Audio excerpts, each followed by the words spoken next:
First off, thank you all for being here. We really appreciate it. We're going to talk about a little bit about fire history, a little bit about fire behavior, and how to extinguish fires inside here for a few minutes. Then we're going to go outside and actually do some hands-on demonstrations, practical applications with fire suppression techniques. So we talked just a little bit about fire. What is fire? You know, fire is our friend, but fire can be an enemy also, right? We need to have fire, because without fire there's no heat, and without heat we don't have existence as people. We use fire for cooking, we use fire for forging tools, we use fire to cook our food, we use fire for a variety of things, for light and warmth. Without it, we would be in a problem.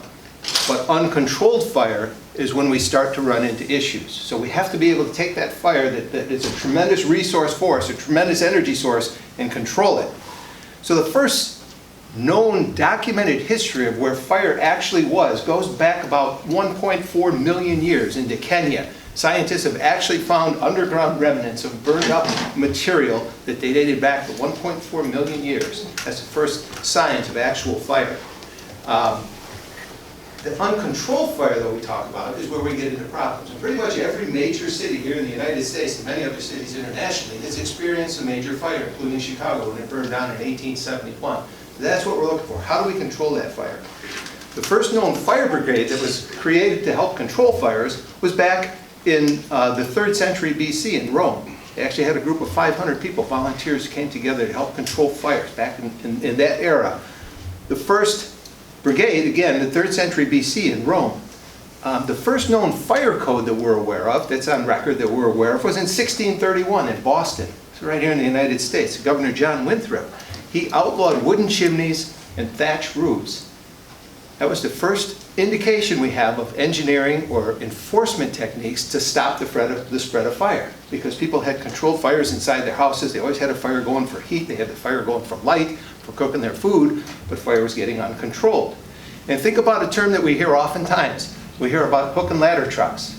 What is a hook and ladder truck? Well, back in that day, the truck with the hook and ladder was the one that came with the ladder to put up to your roof and the hooks to pull the thatch off your roof to stop the fire from spreading in different directions. So they didn't really control the fires by extinguishing them, but they took down the areas where the fire would spread. So we know that. We're going back to 1631 for that. 1736, Ben Franklin started the first volunteer fire department here in the United States. You may or may not have been aware of that.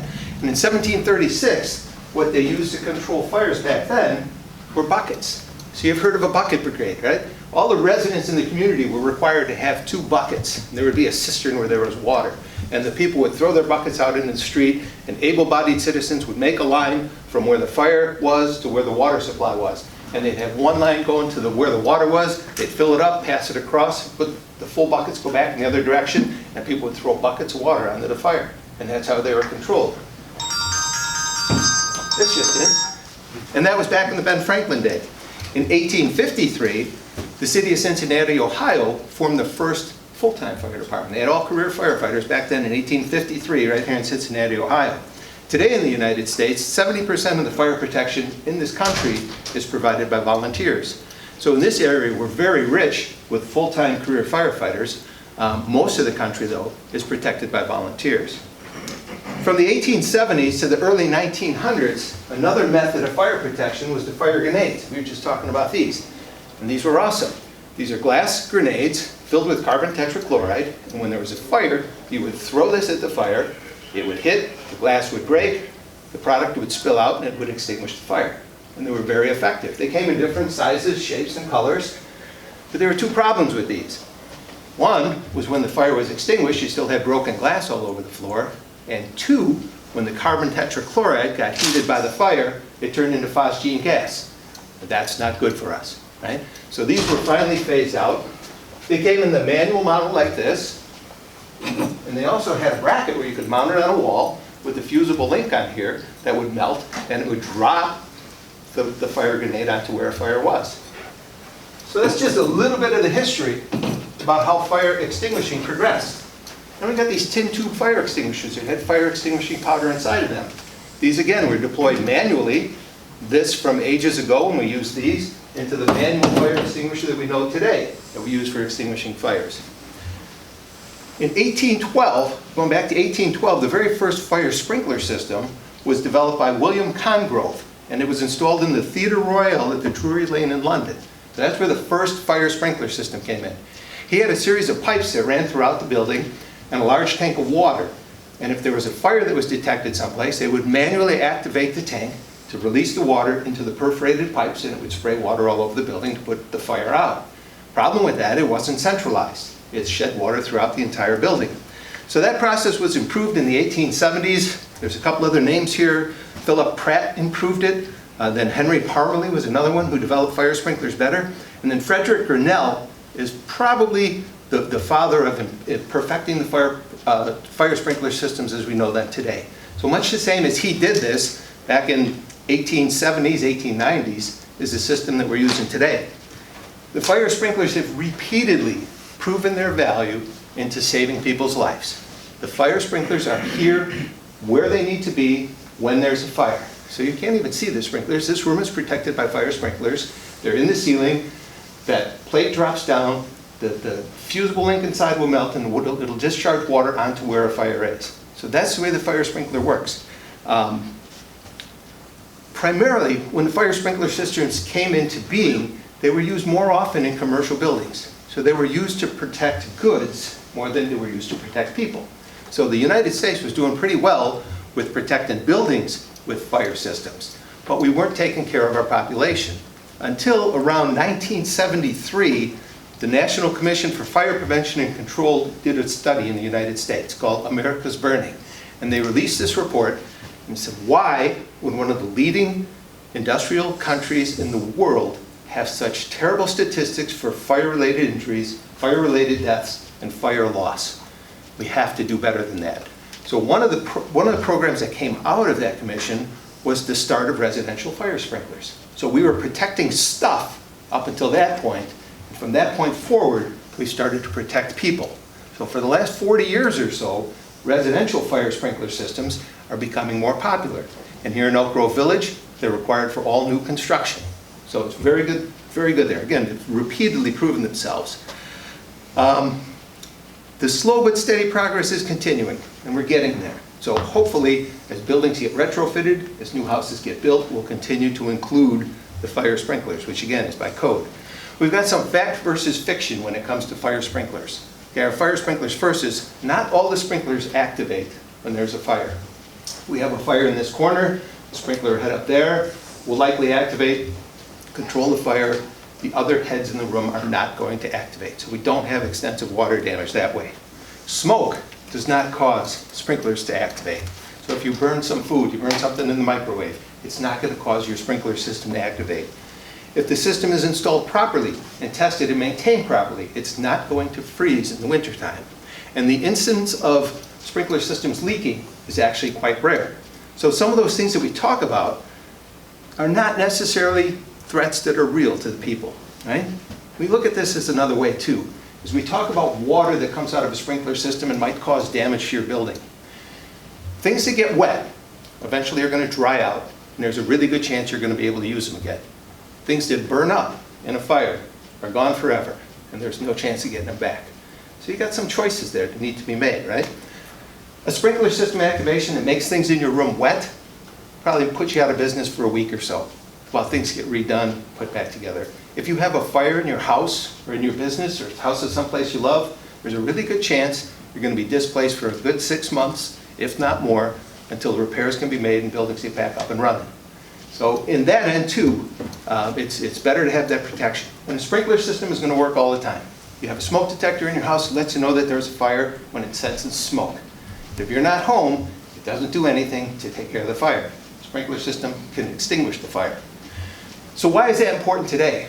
Well, we're talking about a few different things. We're talking about sprinkler systems, we're talking about extinguishing systems that we use. One of the things that we wanted to do today is show some side-by-side comparisons. The product that drove our demonstration today is called the fire extinguisher ball. And it's auto fire off, the AFO fireball. So we wanted to investigate these here in Elk Grove Village because they're becoming quite popular out in the social media world, out on the internet. You can see these demonstrated in a lot of places. We're thinking that at some point our public is going to want to know how well these devices work. And we don't have any data to support that. So we wanted to take this opportunity today, and with the assistance from the folks who built the fire pods here, we're going to do a side-by-side demonstration. We have one room that's protected with a residential sprinkler system. We have one room that has the fireball mounted on the wall inside. And then we've got a third room that's going to be protected by the fire department. And we'll see what produces the best protection for that room when there's a fire. We're going to have 3 fires. We're going to light them simultaneously and see what product works best for the fire extinguishment. Our thought was, with this device, depending on how well it works, this would be something we could carry in police cars, we could carry them in public works trucks, we could carry them in the command vehicles for the fire department. If they prove to be effective, it could be a good tool to have. So we're anxious to see how this works. We're fairly confident that the fire sprinklers work well. Been 150 years of success. They've been doing tremendous. We're fairly confident they're going to do well. We're fairly confident our firefighters will do well. But the amount of time, the amount of burning that takes place from when a fire starts to when the firefighters put water on it is a tremendous difference. And there's a lot of damage can be done in that amount of time. Another point to consider is the fire sprinkler is going to discharge 15 gallons of water a minute, give or take. When our folks come, we're coming in with a nozzle of water that's going to give you 200 gallons of water a minute. So you can think about water damage that way too.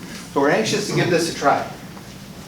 When we talk about improvements that have been made in fire safety and how we're going in the world, why would we worry about this today? When we've got so many codes, we've got our education, we're educating the public, we've got our enforcement, we've got our engineering, all those things are in place. How are we doing? Well, the latest statistics from the US Fire Administration tells us there are 1.3 million fires a year, 3,655 fire deaths. That's 10 people a day dying in fires. You might not see it here, but maybe not today. You don't know when it's going to happen here. 75% of the fire deaths occur in residential properties. 15,000 people are injured every year by fire, and the fire loss from this data, which is from 2018, that's the most current available, $25.6 billion in fire loss in 2018. Now, put a little asterisk here. There were some major wildland fires that year. If we remove the wildland fires and the property damage done from those, we only have $13 billion in damage. That's still pretty significant, right? And it seems like these wildland fires are happening every year now. They're much more common. So we know that there's about 380,000 residential building fires every year. This is what we're trying to protect. We want to protect our homes, our valuables, our families, the places where we live, the people we love is what we're trying to protect here. 51% of the fires in houses are caused by cooking. So we've got to make sure we can protect the kitchen. So what do we do with this? Do we have an extinguisher in the kitchen? Possibility. Do we put this in the kitchen? Possibility. A sprinkler system in the kitchen? We know that one works. So we want to try these things and see how they work. But we know that 51% of the fires start in the kitchen. 9% are caused by heating. Okay? Those are the things we're looking for. So for today, we're going to do the side-by-side comparison. We're not only going to have those 3 fires. We've got plenty of opportunity. We've got 18 fireballs, somewhere around there. So we've got opportunities. Again, the folks from Sprinkler Fitters, Local 281 built the rooms here for us, provided these materials. We're going to try them out. We're going to go with these balls and see what happens. Our primary mission here is to learn. We want to learn how these work. Our next mission is to see where we can go from here, to see what the fire looks like when it's controlled with a sprinkler, to see what it looks like when it's controlled by the fire department. Again, learn about these.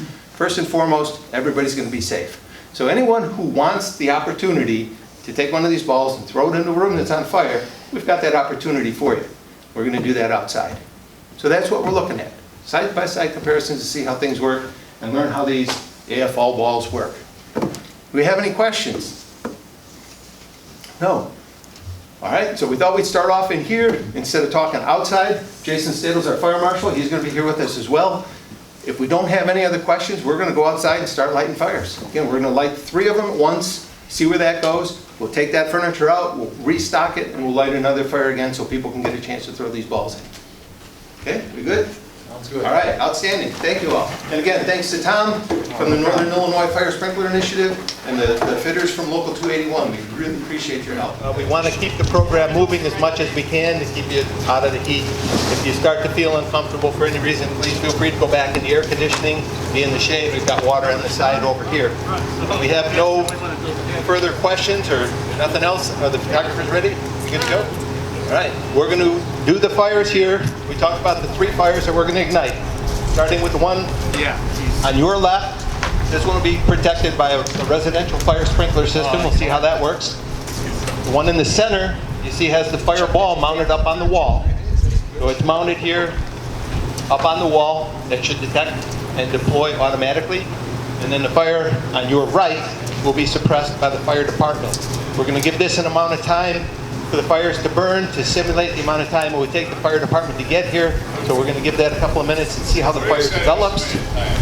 Pardon me? What is that estimated time? Well, the estimated time for the fire department to arrive and deploy a hose line and get to work is probably in the area of 6 minutes. But if we allow this to burn for 6 minutes, there won't be anything left. So we're gonna gauge this. Okay, we're gonna be a little flexible with it. So if our igniters are all ready, safety. Okay, these are our fire suppression people here. You're right, Steve, let me know.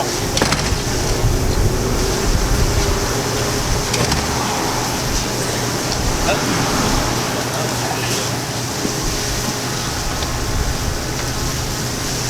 think you'll be surprised when you see the growth of the fire, how they work here. Okay, you can ignite all 3 of the fires, please. You'll hear we've got a smoke detector activated in the center unit. That's the fire ball that just deployed. It deployed rather quickly. Okay, we've got a good fire in the unprotected building. Fire's going pretty well in the center unit. 15 seconds, Steve. 15 seconds, the fireball is already deployed, but we still have fire there. Sprinkler, 22 seconds. 26 seconds for the fire sprinkler to activate. So we see the fire is being suppressed in the sprinkler unit. Okay, we're learning here that the fire ball that was mounted to the wall has not extinguished the fire. And the fire department is still en route for your 911 call here on the right. 45 seconds, Steve. We're at 45 seconds. The building in the center is flashed over. So that is now an uncontrolled fire. There was a fire in a second floor bedroom that would now be extending out into the hallway and spreading down the hallway.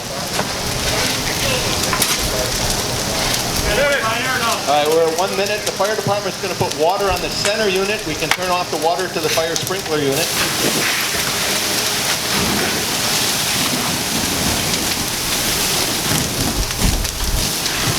So the reality is we learned that the fire ball did not extinguish the fire in the center unit, which we had hoped it would do. That was the intent. All right, the fire department has arrived now and is putting water in the unprotected unit.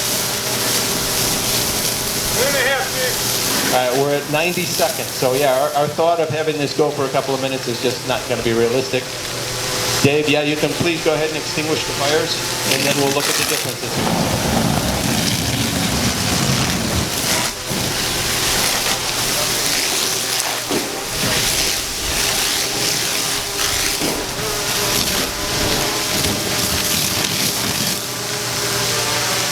Okay, so our lesson that we learned, again, the primary reason we were here today was to learn about the fireballs and to see how well they would work. Unfortunately, the fireball did deploy in the center unit, but it has not controlled that fire. This fire was uncontrolled, extinguished by the fire department. The unit on your left actually has minimal fire damage. It was extinguished completely by the sprinkler system without intervention by the fire department. So in 90 seconds, we can see the difference the residential fire sprinkler made versus the non-protected buildings over here. So it's a valuable lesson. We're going to try some more fires with the fireball to see how it works when we throw it into a building that's burning, when we throw it onto some material that's burning, to see how that works. A little bit later on, we're going to do another demonstration with the fire sprinkler unit here. But if you look at this and decide in your mind how you would want your property to look, which is most effective at controlling your fire, I think we would all agree that the residential fire sprinkler protection is by far better than the other two options.